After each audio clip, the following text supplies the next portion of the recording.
Radio Panique, Éclair, l'obscur.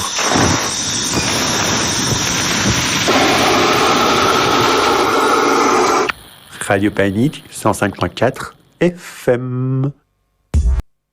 Bienvenue dans Djiboutique, ça y est, l'émission commence. On est avec vous normalement tous les mardis entre 6 et 7.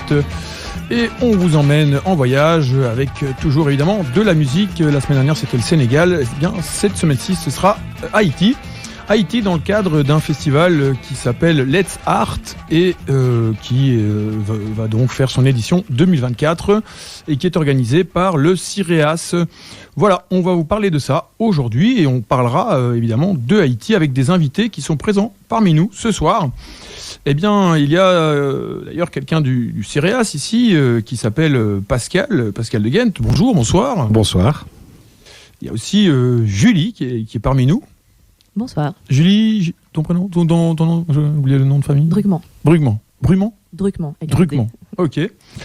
Alors, bienvenue encore. Et puis bon, peut-être si vous voulez bien vous présenter brièvement pour donner une idée aux auditeurs de qui vous êtes. Oui, alors moi je suis membre employé du CIREAS et de l'équipe éducation permanente qui est l'équipe qui organise ce festival Let's Art toutes les années depuis 14 ans. Voilà. Waouh, 14 ans. Oui, en tout cas c'est la 14e édition parce qu'il y a une édition Covid qui n'a pas eu lieu, je crois. Et alors, toi, ça fait combien d'éditions auxquelles tu participes ? Ça doit être la 12e, je pense. Ah ouais, d'accord. Parfait, bienvenue. Hein. Merci. Julie, alors ? Moi, je suis kiné de formation et j'ai créé une ASBL qui s'occupe de personnes en situation de handicap en Haïti depuis maintenant 5 ans. Ah oui, 5 ans. D'accord. Eh bien, bienvenue Julie. Merci. Alors, on va commencer avec une musique. Alors, c'était, on s'est vu un petit peu avant et on a évoqué quelques noms. Hein. Pascal, tu avais lâché celui de Mélissa Lavo. J'ai choisi une chanson qui s'appelle Toi Feuille, qui en fait veut dire 3 feuilles. Après, Julie parle un petit peu créole, d'après ce que je comprends. Donc, Toi Feuille veut dire 3 feuilles. Et c'est un classique, je pense quand même, un traditionnel haïtien, mais qui est ici joué par une artiste plutôt moderne. Hein. Oui. Je crois qu'elle est basée aux États-Unis. C'est plus folk blues. C'est un très bon choix en tout cas. On commence avec ça alors. C'est parti. Si Guillaume nous suit, c'est parti. Merci Guillaume.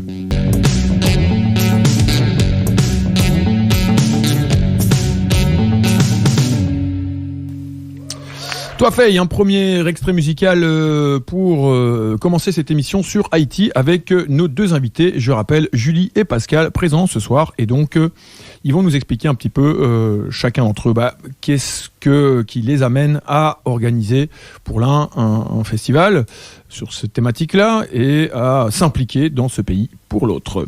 On commence avec Pascal, donc bienvenue encore une fois Pascal, tu travailles au CIREAS. Exactement. Et donc ça fait déjà un moment. Et alors, rappelle-nous un peu, peut-être, qu'est-ce que c'est que ce festival Let's Art, pourquoi Haïti cette année Ok, je vais commencer par un petit mot pour commencer avant de vraiment rentrer dans le festival, dire un petit mot sur le CIREAS. Donc c'est une ASBL qui existe depuis 62 ans quand même et qui ne fait pas que de l'éducation permanente. On fait aussi de l'aide sociale et juridique, notamment spécialisée en droit des étrangers. On fait de l'insertion socio-professionnelle, donc on a plusieurs centres. Et l'éducation permanente, on est à Bruxelles, à Namur, à Liège. Enfin, on fait encore plein de trucs. On fait du soutien psychologique aux détenus. Voilà, il y a vraiment, c'est une association. Allez voir sur le site cireas.be. Vous allez voir, on fait plein de trucs. Alors là, c'est la 14e édition du festival Let's Art. Alors pourquoi Haïti ? En fait, c'est un débat qu'on a entre nous en début d'année, plus ou moins au début du printemps. Et chacun choisit un pays et le défend un peu devant ses collègues. Hein. Et donc Haïti, à ce moment-là, je pense, ça a dû être dans l'actualité à ce moment-là. Et la manière dont ça a été présenté, donc le fait, donc on parle évidemment beaucoup de la situation sur place, le fait que le pays est en proie à des gangs qui contrôlent une grande partie de la capitale, de 85% de la capitale. Ça rejoint un peu un phénomène, on va dire, qu'on rencontre dans plusieurs pays développés, qu'on appelle la gangstérisation, notamment de la vie politique. Et donc, on s'est dit que Haïti, alors il y a d'autres données qui entrent plus pratico-pratiques, je vais dire, qui entrent en compte pour nous. Est-ce qu'il y a une diaspora qui peut nous assurer un certain public? Oui, il y a une diaspora haïtienne en Belgique. Le fait que la langue française il soit utilisée, ça nous facilite aussi un peu la tâche, même si c'est pas un critère chaque fois définitif. Mais voilà. Et donc voilà, tout ça a fait que finalement, on s'est tous accordés sur le fait que explorer Haïti. Et l'image aussi, on s'est dit, tiens, c'est derrière cette image de pays qui, dans l'imaginaire occidental, on va dire, est un pays en faillite. Quand on parle d'Haïti, on ne parle que de malheur, souvent. On n'en parle jamais pour autre chose. Est-ce qu'il y a quelque chose d'autre à dire? Est-ce qu'il y a quelque chose qui se cache derrière cette image? Voilà, c'était un peu les raisons de ce choix. Je ne sais pas si... Creuser un petit peu, donc... Si je détaille le programme maintenant qui nous attend samedi ou... Écoute, non, pas spécialement, mais en tout cas, on va revenir dessus, oui, je okay. pense. Bon, donc il y a un film, il y a un concert, et il y a bref, il y a un concert, il y a une expo photo, un petit buffet. Oui, voilà. Et ça prend, oui, c'est la fin de l'après-midi, la soirée. Donc c'est ce samedi et c'est gratuit. Et c'est gratuit, c'est au centre Bruegel, qui est près de la place du jeu de balle, donc rue des Renards. C'est un des centres de Bruxelles. Et oui, tout le monde est le bienvenu. Alors, écoute, si tu veux rentrer un petit peu plus dans le détail, justement, de l'un ou l'autre élément, peut-être pas tous, mais au moins, puisque tu as un peu travaillé sur le sujet, cette question liée au film. Oui. Par rapport à l'expo photo, je ne sais pas si tu veux dire un petit mot, mais voilà. Je peux dire un petit mot. C'est des photos de Gaël Turin, qui est quand même un photographe qui a eu beaucoup de prix, qui est souvent présent dans la presse internationale. Donc c'est un photographe belge qui s'est souvent rendu là-bas. Il y a encore été cet été. Et donc avec une amie de l'association, donc Nasrine, qui a fait la scénographie. Je pense que c'est une expo photo qui vaudra le coup en tout cas. Et comme tu dis, c'est une aubaine d'avoir un photographe belge oui, bien sûr, qui parle de Haïti pour des gens qui organisent un festival là-dessus. Tout à fait. Et donc, sinon, oui, la projection, c'est un documentaire qui s'appelle Madame Sarah, qui parle des vendeuses de rue. En fait, en Haïti, on suit un peu des vendeuses de rue. Le documentaire explore un peu ce qu'est leur activité, l'importance que ça a à Haïti, parce que ça a vraiment une grande importance, cette activité, qui est une économie informelle, comme on dit. Donc, c'est vraiment des dames qui vont acheter, qui soit cultivent elles-mêmes leur petit lopin de terre, soit vont acheter chez des petits agriculteurs des denrées alimentaires, qui les ramènent à la capitale ou dans d'autres villes et qui les vendent en rue. Et c'est pas un commerce, on va dire, installé, légal. C'est pour ça qu'on appelle ça de l'économie informelle, mais qui est essentiel à Haïti. De toute façon, Haïti est un pays qui vit beaucoup grâce à l'économie informelle. Donc, elles en sont un peu, on va dire, les représentantes. Bon, alors c'est vrai que ce dont tu parles, c'est quelque chose qui est développé dans le film. Oui. Donc c'est un film documentaire, tu l'as dit tout à l'heure, il fait 50 minutes. C'est ça. Et en quelque sorte, à travers le film, on comprend l'importance de cette économie informelle. Oui, mais aussi le rôle, les difficultés par lesquelles cette femme passe. En fait, il y a vraiment plusieurs aspects, parce que ce sont un public qui est un public pauvre, assez marginalisé. Donc pour elles, c'est vraiment un moyen de subsistance pour elles et pour leur famille, mais aussi pour les agriculteurs à qui elles vont acheter les denrées. Et c'est vraiment une activité qui se développe sans l'aide. Alors il y a peut-être des microcrédits maintenant qui se sont développés, mais c'est sans l'aide des institutions financières. C'est vraiment des dames qui ne reçoivent pas de prêt des banques. Elles sont trop pauvres pour ça. Donc c'est vraiment des trucs... c'est vraiment de la vente de rue qui se développe peu à peu, et ça crée des petits, il y a même des petits réseaux d'entraide entre elles. Elles se filent des tuyaux, elles sont concurrentes, mais en même temps, elles sont toutes dans la même difficulté, donc elles s'épaulent aussi pas mal.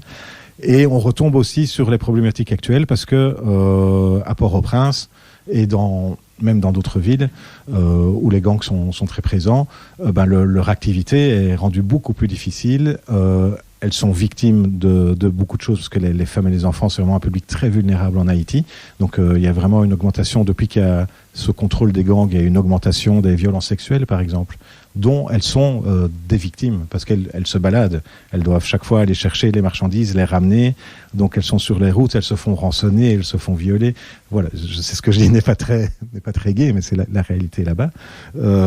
Et donc, à partir de cette activité-là, on peut ouvrir plein d'autres problématiques en fait, et c'est un peu le but, parce qu'après le film, je l'ai pas signalé, après le documentaire, on a chaque fois une petite conférence débat, on appelle ça. En fait, on a des intervenants.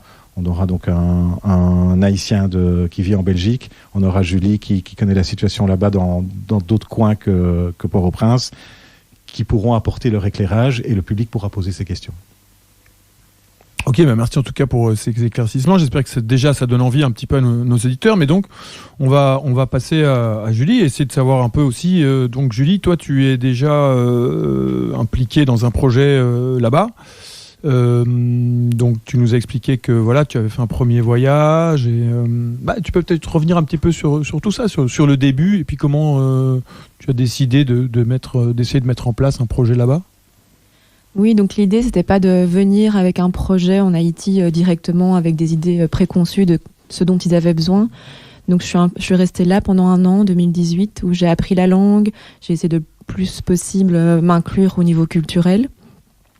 Et c'est comme ça un peu où j'ai observé ce qui se passait, je me suis rendu compte qu'énormément de personnes qui étaient en situation de handicap étaient isolées. Donc, notamment, au tout début du projet, je me suis rendu compte que des personnes qui avaient fait un AVC, par exemple, étaient juste laissées chez elles, ne sortaient plus, ne faisaient plus rien à la maison, n'étaient plus du tout inclus dans le cercle familial, dans le cercle sociétal. Et avec ma formation de kiné, j'avais un peu un regard surpris par rapport à ça. Pourquoi est-ce que ces personnes-là ne sortent plus ? Pourquoi elles ne sont pas prises en charge ? Et donc c'est comme ça qu'au tout début, j'ai commencé à juste faire de l'information, à leur expliquer que cette personne est tout à fait capable de toujours continuer à maintenir une vie, ne serait-ce qu'au niveau familial même. Et donc c'est comme ça qu'un peu le projet est né. Donc l'objectif était vraiment de viser à l'inclusion de la personne en situation de handicap. Là, c'est quand même... c'est très ambitieux, j'ai envie de dire. Parce qu'après un AVC, on peut avoir des gens qui sont dans différents types d'états. Ah oui. De là à se dire... je mets à ta place, si tu me permets. Vas-y. Mais bon, en tant que kiné... déjà, il faut communiquer avec la personne. Si la personne... il faut qu'elle soit un minimum capable de communiquer et pour pouvoir se dire je peux t'aider et peut-être restaurer parce que c'est toi en fait parce que tu parles de ton passé de kiné, mais c'est toi qui serait l'intervenante qui aiderait physiquement la personne. Dans un premier temps, ça a été ça effectivement. Et par contre, je rejoins pas tout à fait ce que tu dis, parce que énormément de personnes qui ont eu un AVC, au niveau moteur, au niveau cognitif, vont très bien, au contraire. C'est juste qu'il faut stimuler, que ce soit au niveau kiné, logopède, ergothérapeute. Et donc, non, au contraire, ce ne sont pas des personnes qui sont isolées, et c'est à nous vraiment de montrer, en fait, justement, là je parle de Haïti, mais là où j'étais, c'était plutôt un village, à montrer à leur famille, ou même aux proches, en fait, en général, comment mettre des choses en place pour les aider au quotidien, et puis toutes ces choses-là. Et donc, au début, j'étais la première intervenante, et puis au fur et à mesure, j'ai formé des personnes sur place qui ont été des thérapeutes, et qui le sont toujours actuellement. Et là, maintenant, on a dans le projet une kiné haïtienne qui a fini ses études à Port-au-Prince, malgré la situation actuelle, et là qui va travailler maintenant avec nous en plus, des thérapeutes formés auparavant. Ok, il faudra que je revoie un peu mes bases en médecine de base, parce que voilà, AVC, ça fait...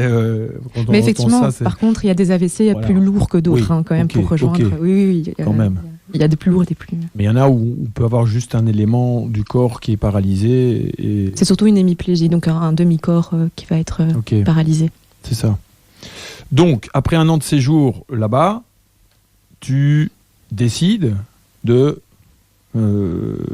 de formaliser tout ça, enfin de créer quoi en fait ? Oui, comme tu dis, essayer, parce qu'au début, j'étais pas plus convaincue que ça pourrait marcher, parce que culturellement, c'était quelque chose qu'ils ne connaissaient pas non plus, ne serait-ce que la kiné ou mettre en place quelque chose pour aider ces personnes-là.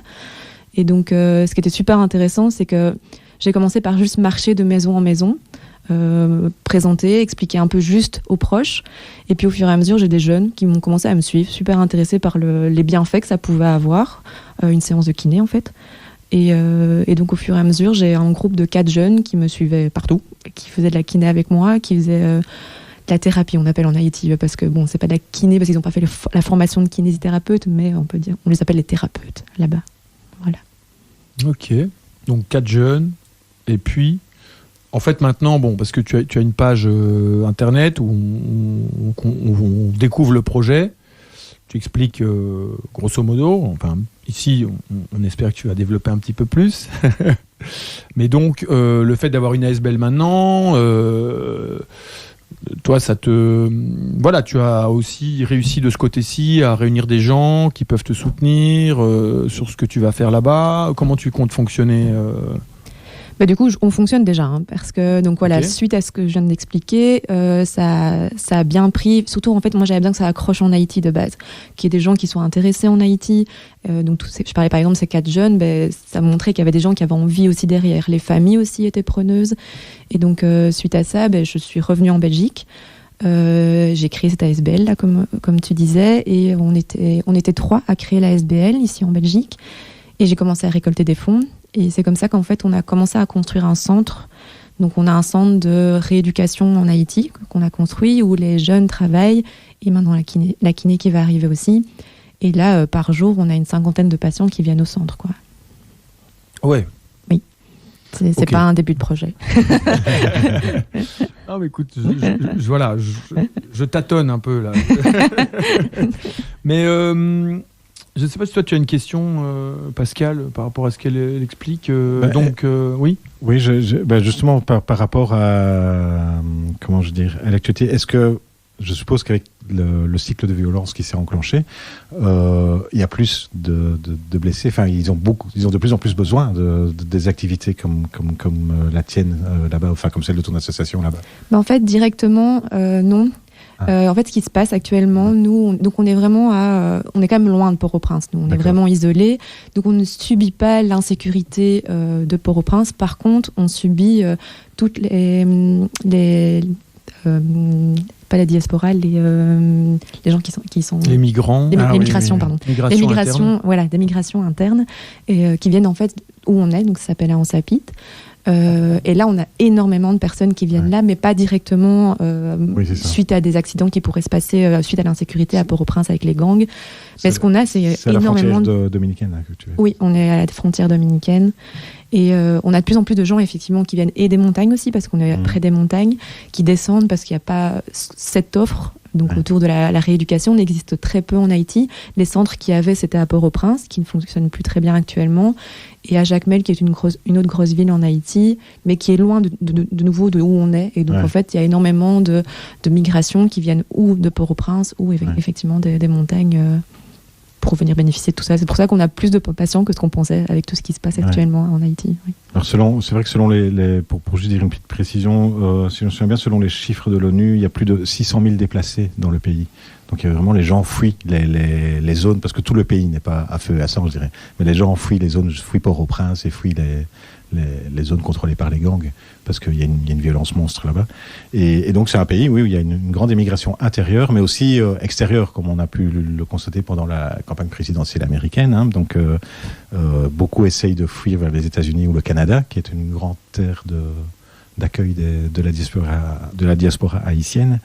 Et donc voilà, il y a même des camps, il y a des camps de déplacés, et donc c'est vraiment un pays qui est un peu sens dessus pour le moment. On va peut-être y revenir, mais on se ferait une petite pause musicale si ça va faire du bien. Ça va pour vous, ça ? Très bien. Ouais. Alors on va écouter la même chanson en fait que tout à l'heure. Hein. Il s'agit de Trois feuilles donc, pour ceux qui parlent créole. Mais cette fois-ci, elle est chantée par Tikoka. C'est un chanteur traditionnel, troubadour, comme on le décrit parfois, et qui est passé en Belgique. Donc voilà, on va écouter cette version de cette chanson chantée par Tikoka. Merci Guillaume pour la technique. Voilà, Radio Panique 105.4, vous êtes dans l'émission Djiboutique et on vous parle aujourd'hui du festival Let's Art, festival organisé par le CIREAS. Ça aura lieu ce vendredi. Et ça commence vers 16h environ. Oui, c'est ça, le vernissage de l'expo photo. Voilà. Ça se passe au centre Bruegel, donc on vous en parle. C'est gratuit, donc n'hésitez pas à faire un petit tour. Ça a l'air vraiment sympa. si je peux me permettre t'interrompre, on ne sait jamais que des gens de Liège ou Namur nous écoutent, qui je retourne là-bas. Oui. Donc jeudi soir, il y a la projection du documentaire également à Liège, avec aussi une conférence débat. Alors il faut que je retrouve l'adresse, c'est au service social des étrangers à Liège, donc c'est, j'ai plus l'adresse en tête, rue Lambert-Lebègue, voilà. Numéro 8.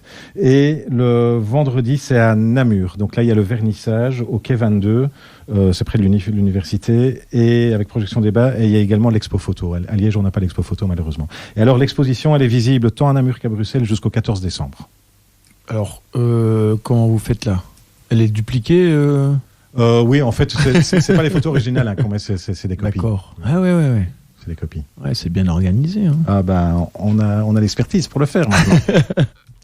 Alors, donc, on va rediscuter un petit peu. Donc, cette émission n'est pas une émission de focus sur la musique haïtienne. Ce n'est pas non plus une émission où on parle de la situation politique du pays, même si on va en parler un tout petit peu. C'est plutôt une émission en lien avec ce qui va se faire dans le cadre de ce festival Let's Art, et aussi pour parler du projet justement de Julie et de l'ASBL Foi y l'Espoir qui vise à aider les gens en des situations difficiles là-bas en Haïti. On aura peut-être tout à l'heure, si tout va bien au niveau technique, Nerland au bout du fil. C'est une musicienne, c'est la leaduse du groupe qui va officier ce vendredi à 21h avec un spectacle qui s'appelle À tambour battant. Samedi. J'ai dit quel jour ? Vendredi, c'est samedi. C'est samedi. Ce samedi, donc à 21h, voilà, si tout va bien au niveau technique, on discutera avec elle bientôt. Mais donc, on voulait quand même revenir avec vous sur la situation actuelle en Haïti. Hein, on dit pas Haïti, j'ai l'impression. C'est toi qui dis en Haïti. Non ? Moi, j'écris à Haïti, mais on dit souvent en Haïti. Oui, moi, je dis tout le temps en et on me reprend tout le temps. On dit A, je sais pas. Ah ouais. Franchement, je ne me suis jamais vraiment renseigné au final. Je pense que le en avec le nom géographique derrière, c'est très belge en fait. Ah, voilà, ok, voilà. Donc oui, pour parler. Donc moi, j'ai la chance d'avoir une belle sœur. Enfin, pas officiellement parce que je ne suis pas marié, mais donc une des sœurs de ma compagne. Qui travaille comme consultante pour les Nations Unies. Elle coordonne notamment un panel d'experts qui fait régulièrement des rapports au Conseil de sécurité ou à l'Assemblée générale, un des deux, je ne sais plus, mais je crois que c'est au Conseil de sécurité, sur la situation à Haïti. Donc j'ai eu l'occasion d'échanger avec elle et elle m'a un peu expliqué ce qui se passait. Alors je ne vais pas tout réexpliquer parce que c'est très ardu, on va dire. Puis voilà, on n'est pas là pour en parler pendant une demi-heure. Mais en gros, depuis 2018, il y a une espèce de situation insurrectionnelle à Haïti. Il y a eu une grosse augmentation du prix de l'essence en 2018. Je crois avoir lu dans la presse 38% d'augmentation. En France, ça a donné les gilets jaunes. En Haïti, ça a donné des révoltes qui ont duré plusieurs mois, même plusieurs années. Il y a un cycle de violence politique qui s'est enclenché parce que le président d'alors, donc Jovenel Moïse, s'est fait assassiner en 2021. Alors, j'ai pas le mot final sur qui l'a assassiné. Il y a plusieurs théories qui circulent, mais Frédéric Thomas, qui est un chercheur belge qui s'intéresse depuis des années à Haïti, qui connaît très bien la situation sur place, a l'impression que c'est plutôt un règlement de compte entre membres de l'oligarchie haïtienne. Il y a un vide de pouvoir en fait, parce qu'il y a plus de président, il y a une valse des premiers ministres, parce qu'il y a un conseil national de transition qui est censé organiser des élections, mais voilà, c'est avec des gens là-bas qui se tirent un peu dans les pattes. Il y a vraiment une espèce de vide de pouvoir, d'autant plus qu'il y a même plus de députés pour le moment. En fait, leur mandat est arrivé à expiration sans qu'il y ait d'élection. Et dans la situation actuelle, on ne peut pas organiser d'élection. Donc pour le moment, ils n'ont pas de députés, ils n'ont pas de président, ils ont juste un premier ministre qui valse, qui change régulièrement. Il y a eu donc notamment une phrase là, du président français Emmanuel Macron il y a 2 semaines, qui avait vexé les Haïtiens parce qu'il y avait le Conseil national de transition avait démissionné, on va dire, le Premier ministre d'alors, qui était plutôt, je crois, proche de la France. Ils en ont mis un autre. On ne sait pas combien de temps il va tenir. En fait, soit il y a eu un vide de pouvoir de lequel les gangs en ont profité pour occuper le terrain. Alors au départ, c'est des activités de gangs. Donc ça vise beaucoup l'enrichissement, de l'extorsion, du trafic de stupéfiants, du trafic d'êtres humains même. Et puis ils ont pris de plus en plus de place. Et c'est aussi des gangs qui ont été sans doute en lien avec certains pouvoirs, on va dire. Ils ont été sans doute instrumentalisés ou bien ils ont été consciemment en lien avec certains pouvoirs. Et il y a vraiment donc ce cycle de violence qui s'est installé parce qu'en plus la population, en tout cas à Port-au-Prince et dans les environs, ne s'est pas laissé faire. Il y a eu des groupes d'autodéfense qui parfois ont agi avec la police pour attaquer les gangs aussi, pour se défendre. Donc les gangs répliquaient. Et donc voilà, ça donne des tueries. Je ne sais plus le nombre de morts, mais c'est assez étonnant. Et il y a une situation complètement folle où Port-au-Prince est complètement bloqué. L'aéroport ne fonctionne plus. Je crois que le port ne fonctionne plus. Les principales routes d'approvisionnement de la capitale sont contrôlés par les gangs, donc qui rançonnent, qui violent, et il y a vraiment, ça c'est le programme alimentaire mondial qui le dit depuis quelques mois, il y a une situation de famine qui commence à naître dans certains coins du pays. Donc c'est vraiment une situation, ils ont une situation alimentaire là-bas notamment, qui est semblable à celle d'un pays en guerre. Donc c'est ça, on pourrait presque parler de guerre civile. Oui, c'est une guerre interne. Alors il y a une petite mission de paix dirigée par le Kenya, je crois, une force qui était envoyée là-bas, mais la population kenyane était très divisée sur le fait s'ils voulaient les envoyer ou pas. Donc ils ont envoyé très peu de gens, c'est des policiers kenyans, et en Haïti pour pas avoir, et même le gouvernement kenyan, mais fait pression ils veulent pas qu'il y ait un policier kenyan qui meure dans ce truc-là, dans une des affaires qui finalement au départ ne regardent pas le Kenya. Donc la police doit à la fois s'attaquer aux gangs, protéger les policiers kenyans, et il y a une partie de la police qui est aussi liée avec les gangs, parce que le personnage le plus connu, vous avez peut-être lu ou entendu parler d'un gars qui se fait surnommer Barbecue, c'est un ancien policier en fait, et c'est un peu le chef d'une coalition de gangs. Donc voilà, la situation est très noire. On se demande aussi comment les armes arrivent là-bas. Oui, tout à fait. Il doit y en avoir. Il y en a de plus en plus. C'est des trafics, ça. Mais en même temps, Haïti n'est pas loin des États-Unis, n'est pas loin d'autres pays. Je crois qu'il y a beaucoup de circulation d'armes, oui, dans la région, et c'est aussi quelque chose qui doit, à mon avis, enrichir les gangs, c'est le trafic d'armes. Mais ce que donc ma belle-sœur m'a dit, il y a quand même une petite touche d'espoir, c'est qu'elle a constaté sur place, parce qu'elle a été plusieurs fois ces dernières années, que la population haïtienne, la société civile haïtienne est très résiliente. Elle dit, malgré tout, ça tient debout et il continue à vivre et à faire fonctionner, à faire tourner le pays, quoi, finalement. Mais ça... et c'est ce que votre film va essayer de montre montrer, ça, oui. En tout cas. Il montre aussi le malheur, parce qu'il montre qu'il y a des entrepôts, des trucs qui ont été brûlés. Et comme m'a dit Julie avant le départ de l'émission, le film a été tourné en 2019, on est en 2024, en 5 ans, la situation s'est immensément dégradée. Donc ce qu'on voit dans le film n'est qu'une petite partie de la réalité. Mais il y a toujours on sent dans ce film qu'on avance malgré tout. Et ça, Julie, qui elle a été sur place, peut peut-être mieux nous en parler que moi. Julie, qui n'a donc pas froid aux yeux. Non, mais vraiment, l'endroit où je suis, il n'y a vraiment pas de problème, au niveau sécuritaire en tout cas. Et par contre, ils sont touchés directement. Oui, mais tu dois passer par Port-au-Prince. Non, pas du tout. Non tu viens de la République dominicaine. Oui, je passe par la République dominicaine. Et en fait, on est vraiment à la frontière avec la République dominicaine. Qui est aussi un problème pour Haïti d'ailleurs. On ne peut pas rentrer dans le débat non plus, mais les Haïtiens souffrent aussi de cette frontière et de ce que les Dominicains aussi leur font subir. Les préjugés, mais aussi l'exploitation. Tout à fait, il y a une exploitation qui est faite et dans leur pays, et en plus ils ont construit un mur là dernièrement pour séparer l'île en deux. Très à la mode, hein. Oui, c'est très à la mode, effectivement. Là, le mur est quasi fini. Je l'ai vu. Moi, j'ai connu cette frontière sans mur. J'y suis retournée là dernièrement. Le mur est fini. Même nous, pour passer, ça devient compliqué aussi. Ils nous empêchent de passer. Pour revenir, alors, une fois que tu arrives toi en Haïti, après tu veux revenir. Mais même pour aller, venir. Tellement il y a de la discrimination entre. Surtout des Dominicains envers les Haïtiens. Moi, plusieurs fois, ils me le disent clairement qu'ils veulent pas que je passe parce qu'ils veulent pas que j'aille aider ce pays-là, quoi. Vraiment, on en est là. Voilà. Donc, sinon, pour revenir plutôt à comment ça se passe en Haïti suite à la dégradation à Port-au-Prince, vraiment, nous, dans les régions, on ne subit pas l'insécurité, mais par contre, on subit de plein fouet. Donc, on parlait de l'essence qui monte, mais il y a tout ce qui est alimentaire aussi, parce que c'est en fait un pays où tout vient de Port-au-Prince. Tout ce qui est alimentaire, tout ce qui est matériaux vient de Port-au-Prince. Ils importent 50% de leur denrée alimentaire. Donc. Alors que ça, c'est aussi quelque chose dont on peut parler. Normalement, Haïti pourrait très bien être autonome avec les dégradations qui ont été ces dernières années suite à l'impact que les États-Unis ont sur Haïti, même encore la France. Haïti a aussi un un souci après leur indépendance. Ils ont eu une dette coloniale qui est quand même assez importante, qui a eu un impact directement sur la dégradation du pays.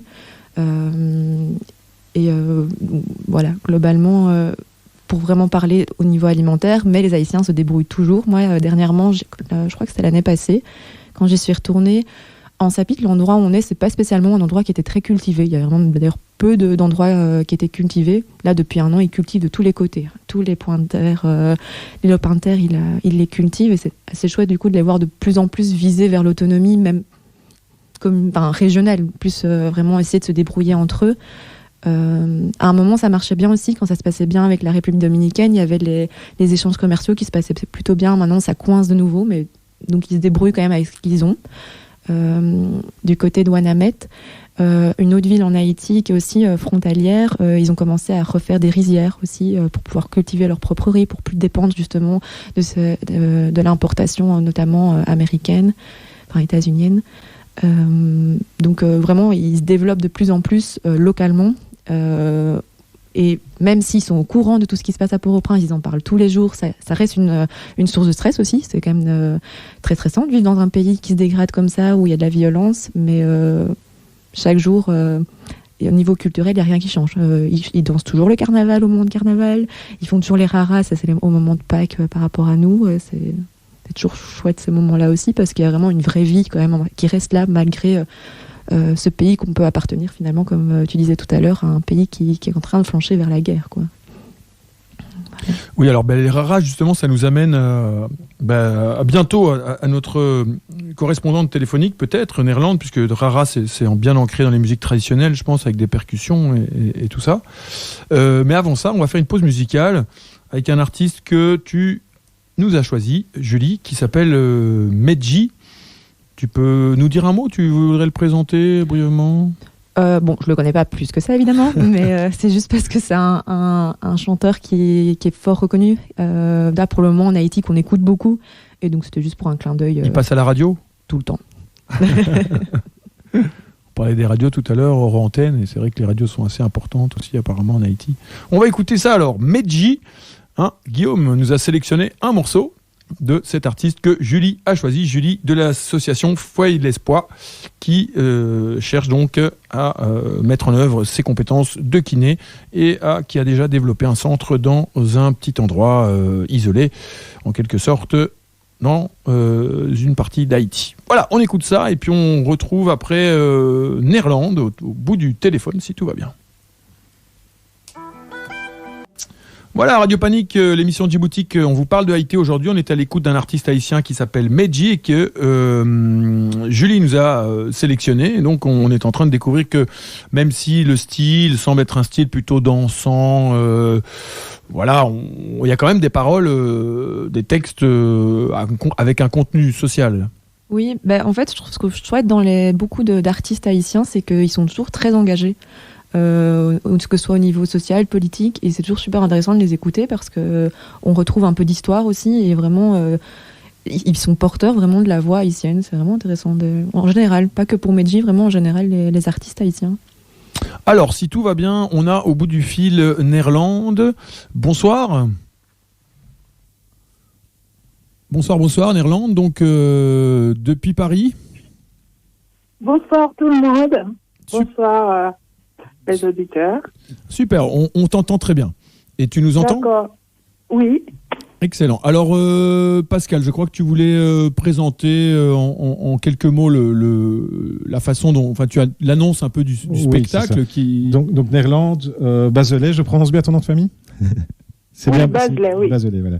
En fait, c'est un spectacle qui s'appelle La Tambour Battant, qui est une performance multidisciplinaire. Donc, il y a de la danse, il y a de la percussion, il y a des chants.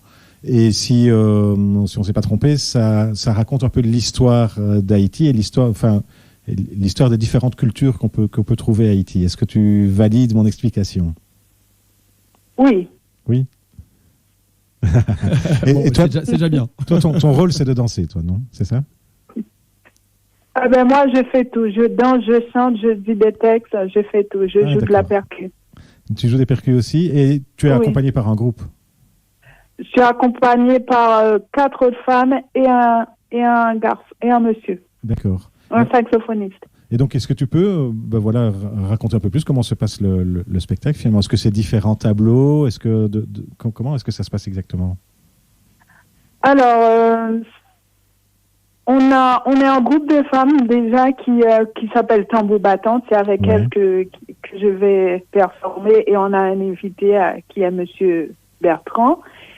Et donc on aura différents rythmes de percussion. Et chaque rythme, en fait, comme en Haïti, alors la construction d'Haïti s'est faite à partir de plusieurs ethnies. Il y a eu plusieurs ethnies pendant la colonisation qui ont été déportées, qui ont traversé jusqu'en Haïti. Oui.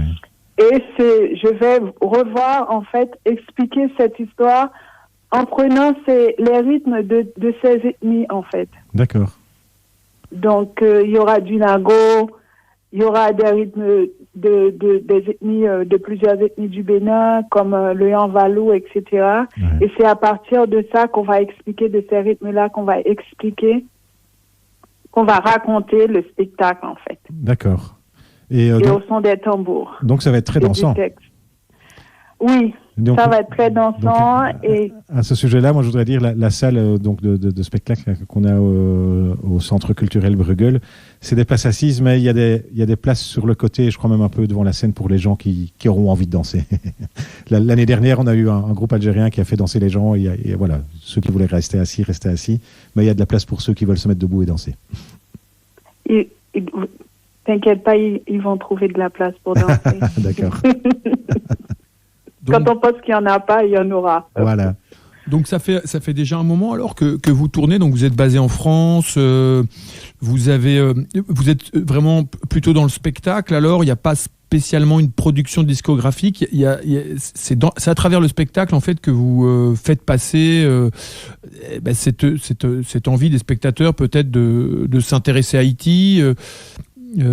Comment vous voyez votre rôle en fait dans ce chemin artistique? Alors moi, j'ai commencé dans la danse et je chantais un petit peu, mais au fur et à mesure, j'ai intégré le chant dans mes. Alors j'ai commencé dans la danse et le texte. En fait, j'ai fait des études en danse, mais le texte, je le fais comme ça à côté et le chant et la chanson aussi. Et ça fait pas longtemps, ça fait 2 ans à peu près, que j'ai intégré la percussion parce que pour moi, en fait, c'est un ensemble, c'est un tout. Déjà en Haïti, on fait tout. Par exemple, dans une cérémonie vaudou, il y a tout ça en fait. Il y a la parole, il y a la danse, il y a le chant, c'est un tout. Il y a les couleurs, il y a les tableaux, il y a tous les arts en fait. Donc pour moi, je pouvais pas prendre prendre un art et laisser l'autre. Donc aujourd'hui, j'intègre tout dans mes spectacles. Je mets aussi de la couleur et de la peinture.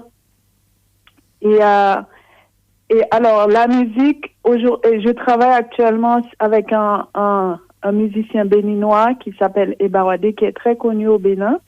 On fait un travail Haïti-Bénin.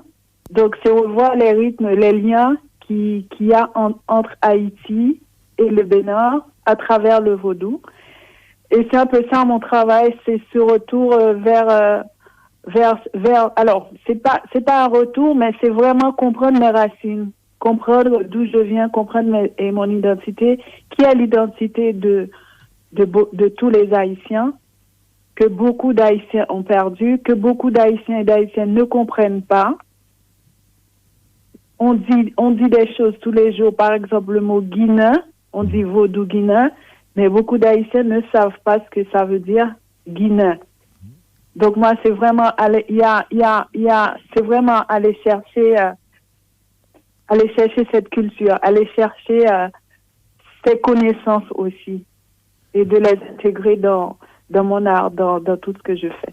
Alors je permets une petite réflexion. On fait très bien les choses au CIRES parce que dans l'expo photo donc de Gaël Turin, il y a notamment une petite partie, c'est pas le principal, mais il a dans sa carrière, il a fait beaucoup de choses. Il a notamment fait un livre photographique qui s'appelait Vaudou ou Voodoo en anglais, et où il partait sur les traces du culte vaudou du Bénin à Haïti, parce que je pense que le culte vaudou haïtien plonge ses racines dans le culte du béninois en fait. Beaucoup, mais Ouais. pas que. Pas que, d'accord. Eh bien, Guirlande, voilà, on est assez content de t'entendre en tout cas, et je pense que déjà ça peut donner peut-être envie aux auditeurs de venir faire un petit tour pour voir ça en direct ce samedi au Centre Bruegel. Ce sera donc à 21h, et on attend combien, 500 personnes? Non, je rigole. Le centre Bruegel, tu vas nous poser des problèmes avec le centre. Ceci dit, je vous encourage à aller sur le site CIRES.be/éducation permanente avec un tiret entre éducation et permanente. Vous verrez, il y a une affiche Let's Start Haïti. Cliquez dessus, il y a tout le programme, et au bout du programme, il y a un formulaire d'inscription. C'est bien de le compléter, de vous inscrire, parce que voilà, la salle a quand même une capacité limitée. Moi, je viens de le partager sur mon Facebook à mes amis qui sont en Belgique. C'est fini, alors on doit louer Forêt Nationale maintenant. Un grand merci, Nerland. On s'excuse, on aimerait bien pouvoir continuer à discuter avec toi, mais bon, il y a des programmes ici dans la radio, et on a été un peu bavard au début. Je ne sais pas si tu nous as suivis depuis Paris, mais voilà, je ne sais pas si tu as eu l'occasion d'écouter un petit peu ce qu'on a parlé de Haïti, hein, principalement. Il y aura sans doute des Haïtiens de Bruxelles samedi. On l'espère très fort. On te remercie beaucoup en tout cas pour ta présence et ces quelques mots que tu nous as partagés, qui nous ont donné en tout cas envie de voir le spectacle. Eh bien, merci à vous d'avoir fait le choix de Haïti, et merci aussi de m'avoir contacté, et je suis très contente, très heureuse déjà de partager ce spectacle avec vous. Ben, nous également. Tout le public. Ben, on se voit samedi alors. D'accord, à samedi. Oui. Un grand merci. Merci, bye bye. Voilà, alors on va remercier aussi quand même les différents intervenants. On doit quand même citer les 3 Guillaume, hein, puisqu'on en a un ce soir. Non, il y en a 2 ce soir. Dans le CIRES, il y a 3 Guillaume qui sont actifs. Oui, alors il y en a 2 avec nous. Il y en a un qui est à la maison, Guillaume Pincherel, si tu nous écoutes. Et le coordinateur du service. Merci. Voilà, le coordinateur du service éducation permanente. Exactement. Un grand merci Guillaume pour ton aide à la mise en place de ce programme et le lien avec les gens qui sont ici présents ce soir. Et le 3e, c'était Guillaume Vasseur, qui est notre chargé de com à l'association, qui est venu nous prendre en photo ce soir. Un grand merci à tous. On rappelle encore à tous. On rappelle encore peut-être une dernière fois le site du CIREAS. C'est CIREAS. SIREAS.be. Vous allez sans doute trouver, si vous allez sur cette page-là, un lien vers vous verrez, plus de détails. Il y a un chapitre éducation. Il y a un onglet éducation permanente. Et Let's Art. Et dans l'éducation permanente, il y a Let's Start Haïti. Ok. Tout le programme. Un grand merci Julie aussi d'être venue. Merci pour l'invitation. Avec plaisir. Et bon, beaucoup de chance et de succès à l'événement. En tout cas, merci à Guillaume pour la technique ce soir. Et on va se quitter avec un dernier morceau donc d'un artiste que moi j'ai eu l'occasion de voir en fait au Sphinx. Dans les merci à Radio Panique. Merci à toi, Émeric. Oui. Et un petit salut à Hubert au passage. Et donc Moonlight Benjamin qui était au Sphinx pendant l'été aussi avec une chanteuse haïtienne et un groupe aussi. Un petit coup de cœur, quoi, quand même sympa. Hein. Allez, bonne soirée à tous. L'émission se termine, mais il y en a une autre qui vient après. Donc, restez bien à l'écoute de Radio Panique. C'est la voix sans frontières après.